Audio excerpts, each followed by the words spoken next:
Devenir mannequin, poser pour des magazines ou même jouer dans un film, un rêve pour beaucoup. Quand on veut se lancer dans ce type de carrière, un passage obligé, les castings. Pour les décrocher, on trouve parfois des agences de casting.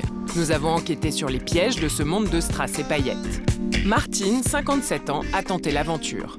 Je suis tombée sur une annonce qui m'a interpellée, qui m'a bien plu. Et c'était une annonce où on demandait des figurants pour un casting. Figurants pour un film, pour des productions, pour des publicités. Donc c'était dans Paris. Et je me suis présentée, j'étais très bien reçue, bien entendu. Il m'a expliqué qu'effectivement, on pouvait faire un book, que c'était 200 €, que si on avait des problèmes d'argent, on pouvait payer en 4 fois. Donc c'était mon cas parce que j'étais au chômage. Donc je me suis sentie en sécurité. Le forfait book photo, c'est le premier argument qu'utilisent certaines agences pour faire payer à tout prix des débutants. Ce book, Martine tient à nous le montrer. C'est un simple CD. Ces photos, je les trouve très ordinaires. Très ordinaires, et je pense que moi, je les fais mieux toute seule que comme ça, c'est pas du tout professionnel. Mais l'agence lui a surtout promis qu'elle serait convoquée à des castings. Les producteurs de films professionnels étaient censés aller voir dans cette agence ou sur ce site pour me recruter si vraiment je convenais pour un film ou un court-métrage ou un long-métrage ou ne sais-je, des publicités ou des choses comme ça. Ces photos sont restées 2 ans sur le site internet de l'agence et Martine n'a jamais été appelée pour un casting. Dans le cadre de la prestation à 200 €, l'agence aurait dû la présenter au moins une fois. Quand je les ai rappelés en leur disant voilà et tout, ils me raccrochent au nez, ils veulent plus me parler.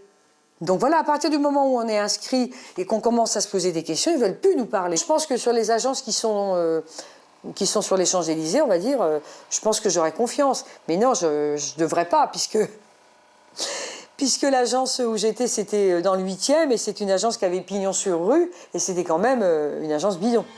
Dans un journal gratuit, nous trouvons une annonce proposant des castings. Là encore, l'agence est située à proximité des Champs-Élysées, le quartier qui décidément est censé rassurer.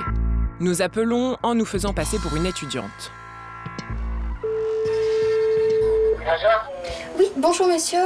J'ai vu une annonce de casting. J'aurais voulu avoir en fait quelques informations. Donc, il faut mesurer 1m70 minimum. D'accord. Et trajet de 16 à 26 ans.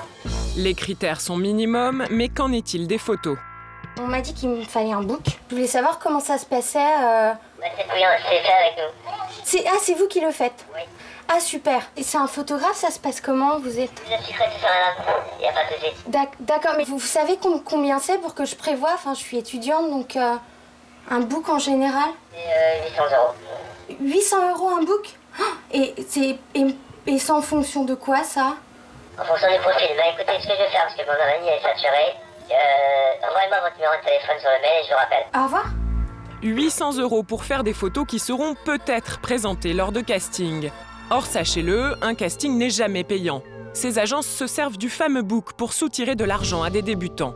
C'est la mésaventure qu'a connue Alexis, 19 ans. Nous le rencontrons dans le quartier des agences. J'avais envie de devenir mannequin. Et en fait, j'ai trouvé une annonce sur le journal qui recherchait des modèles. À l'agence, on lui propose de faire un book, le passeport pour réussir les castings. Alexis signe sans réfléchir et débourse 860 €, 4 fois plus cher que Martine. Ils m'ont tout de suite dit ne t'inquiète pas, 860 €, ça peut paraître assez imposant, mais tu vas le rentabiliser un certain nombre de fois avant de l'avoir payé. C'est tout de suite la parole qui m'a rassuré, donc là je me suis lancé à signer les papiers. Trouvant le tarif décidément trop élevé, il souhaite ensuite se rétracter.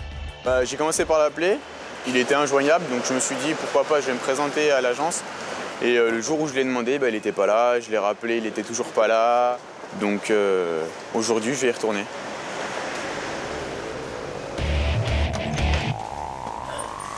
Bonjour. Un immeuble cossu, des locaux spacieux. La présence de notre caméra n'y est sûrement pas pour rien, car Alexis trouve enfin l'homme qui lui a fait signer le contrat. C'est vous la direction? Non, moi je suis directeur commercial. Pourtant, sur le contrat d'Alexis, cet homme est présenté comme un simple conseiller artistique. Alexis veut annuler le contrat et être remboursé. Problème, apparemment, il ne peut pas décider tout seul de rompre ce contrat. Après plusieurs minutes de discussion, le ton monte. Donc maintenant les choses sont claires, vous avez signé un contrat, vous voulez l'annuler, on n'est pas obligé de l'accepter. Non, ça se marche pas comme ça. Pourquoi ça marcherait pas comme ça? Bah, pourquoi il serait pas accordé? Bah, ça, j'en sais rien après. Bah, vous en servez, vous êtes directeur commercial, donc vous devez savoir comment ça marche. Si une personne souhaite annuler, il faut qu'on se mette d'accord. De façon bilatérale, c'est écrit en gros. C'est pas écrit en tout petit, c'est écrit en grand. Nous avons apporté ce contrat à une avocate spécialisée. Laurence Benadiba s'occupe depuis 5 ans des dérives du mannequinat et connaît bien les méthodes utilisées. Les termes employés dans les clauses du contrat sont pas très valables, on va dire. Très peu juridiques en tous les cas. Aucune rupture unilatérale ne sera acceptée de part et d'autre. Ça paraît déjà assez particulier, ça veut strictement rien dire. Si vous aussi vous voulez courir les castings, ne retenez qu'un seul conseil. La première chose de toute façon qu'il faut faire, c'est partir du principe que quand on arrive dans ce type d'agence et qu'on demande de l'argent, il ne faut pas adhérer. C'est-à-dire qu'à ce moment-là, il faut partir en courant d'une certaine manière. Parce que les agences sérieuses ne demandent pas d'argent. Si vous voulez tenter les castings, le premier réflexe est aussi de vérifier leur réputation sur Internet. Pour ne pas avoir connu ces précieux conseils, Alexis et Martine ont désormais très peu de chances de revoir l'argent qu'ils ont versé.